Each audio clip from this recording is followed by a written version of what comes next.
Hi, I'm Bernard. Today we're going to go over the 3 most important questions you should ask during your hair extension consultations. And I'm also going to cover the sketches I like to draw when doing a consultation.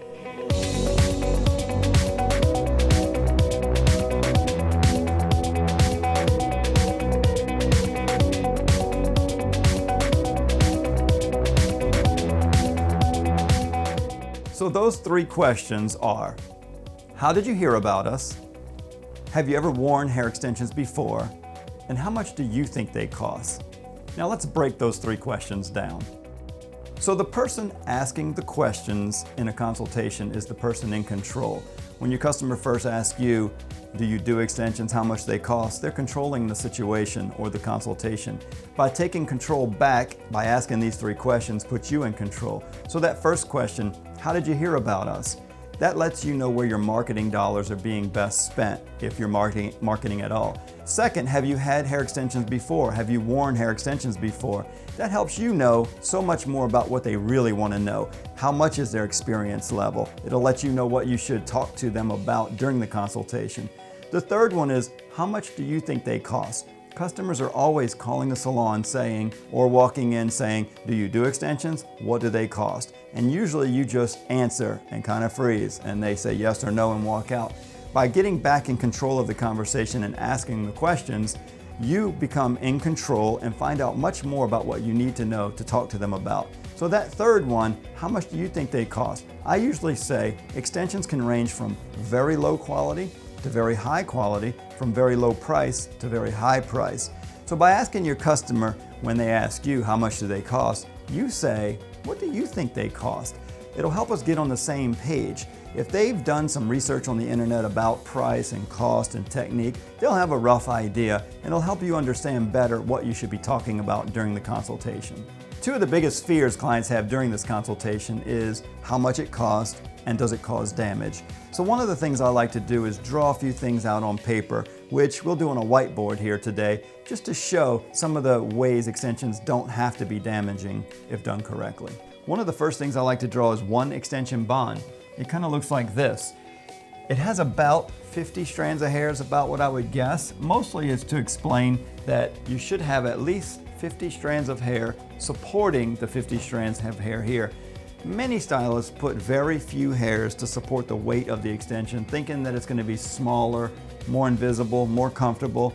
In actuality, if there's not enough hair to support the weight, it starts to cause some tension, some stress, little red bumps, irritation, eventually possibly bald spots. So if it's done correctly, you don't have to worry about those problems. The next thing is the difference between a round bond and a flat bond. I've drawn a few here. A round bond takes a section that is a particular width, pulls it in sort of like a ponytail, and then it flares back out down here, not blending as well in this area here. The next thing is a flat bond. If you do a flat bond correctly, the width should stay the same here and all the way through, and it's just a better blend no matter where you are on the bond. The flat bond lays a little closer to the head, it's a little more comfortable, and it just looks more natural. The round bonds tend to be a little ropey at the end, whereas the flat bonds are very natural laying across. So then it comes to application for the stylist when they're putting them in, and this is one of the things we cover in our training classes. The bond should hang at natural fall. There should be a little bit of a space between where it connects to the head and where the bond starts for some free-flowing movement. Every hair should be supporting the weight of the bond the same. The challenge is that too many stylists do mostly 2 things wrong. First one is they put the bond too close to the head. So when they put that bond really tight like this, it pops out, gives it a little bit of volume that is not necessary, because these top few hairs here are being stressed out by pulling a little too much, and the bottom hairs are being pushed into the head, not really supporting any weight at all. And then the next thing that is done is people try to mimic the space done in the first one by pulling way out this way, holding that whole bond out like this, when in actuality it should have been done at natural fall. But when it's done like this and sealed like this, then when it falls, you can kind of see what happens here.